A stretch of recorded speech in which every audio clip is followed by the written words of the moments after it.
எதிர்நீச்சல் சீரியல்ல நந்தினி கேரக்டர்ல நடிச்சது மூலமா மக்கள் பலருடைய மனசுலயும் இடம் பிடிச்ச ஆக்ட்ரஸ் ஹரிப்பிரியா ரீசெண்டா ஷேர் பண்ணிருக்கக்கூடிய ஒரு வீடியோ தான் இப்ப சோஷியல் மீடியால வைரல் ஆகிட்டு வருது.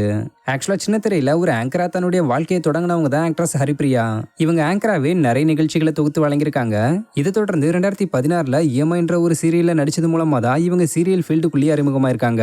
அதுக்கப்புறம் பிரியமானவள், லட்சுமி வந்தாச்சு, சரவணன் மீனாட்சி, கல்யாணம் முதல் காதல் வரை மாதிரியான சீரியல்கள்ல நடிச்சிருக்காங்க. இதை தொடர்ந்து தான் சன் டிவில டைரக்டர் திருசெல்வத்தால தொடங்கப்பட்ட எதிர்நீச்சல் சீரியல்ல நடிக்க ஆரம்பிச்சிருக்காங்க. இந்த சீரியல்ல இவங்களுடைய தனித்துவமான நடிப்பால பலரையும் கவர்ந்து தங்களுடைய ஃபேன்ஸா மாத்தி வச்சிருக்காங்க. சொல்லப்போனா எதிர்நீச்சல் சீரியல்ல இவங்களுடைய நடிப்பை பார்த்து ஆடியன்ஸ் பலரும் இம்ப்ரெஸ் ஆகி வீட்டுல ஒருத்தங்களாவே இவங்கள பார்க்க ஆரம்பிச்சிட்டாங்க. பட் அது தொடர்ந்து நீடிக்காத வகையில நேத்து எதிர்நீச்சல் சீரியல் 744வது எபிசோடோட நிறைவடைஞ்சிருக்கு. இந்த ஒரு விஷயம் அதுல நடிச்சுக்கிட்டு வந்த ஆக்டர்ஸுக்குமே ஏத்துக்க முடியாத ஒரு விஷயமா இருக்கிறதுனால எல்லாரும் எமோஷனலா பேசி போஸ்ட் எல்லாம் போட்டுக்கிட்டு வராங்க. அந்த வகையில தான் எதிர்நீச்சல் சீரியல்ல நந்தினி கேரக்டர்ல நடிச்சுக்கிட்டு வந்த ஆக்ட்ரஸ் ஹரிப்பிரியா எதிர்நீச்சல் சீரியல்ல வரக்கூடிய வீட்டுல நின்று கடைசியா எடுத்துக்கிட்ட போட்டோஸ் எல்லாம் இணைச்சு ஒரு வீடியோவை ஷேர் பண்ணி கேப்ஷன்ல கனத்த இதயத்தோட நந்தினிக்கு பாய் சொல்லிக்கிறேன், இது முடிவில் தான் இருந்தாலும் இது நமக்கு மிகப்பெரிய இழப்பு.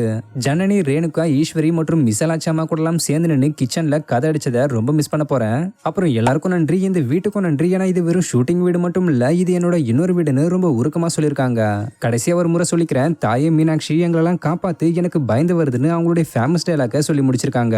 கூடவே இன்ஸ்டாகிராம் ஸ்டோரியில எதிர்நீச்சல் சீரியல் முடிஞ்சதை நினைச்சு கதறி அழுகிற மாதிரியான எமோஜிஸை போட்டிருக்காங்க. இதை பார்த்தா இவங்களுடைய ஃபேன்ஸ் பலரும் இவங்களுக்கு ஆறுதலா பேசிக்கிட்டு வராங்க. ஸோ எதிர்நீச்சல் சீரியல் முடிஞ்சதை பத்தியும் இந்த சீரியல்ல நந்தினி கேரக்டரை நீங்க எந்த அளவுக்கு மிஸ் பண்ண போறீங்கன்றத பத்தியும் கமெண்ட்ல சொல்லுங்க. இது மாதிரியான அப்டேட்ஸ்க்கு மறக்காம நம்மளோட சேனலை சப்ஸ்கிரைப் பண்ணிக்கோங்க. தேங்க்யூ.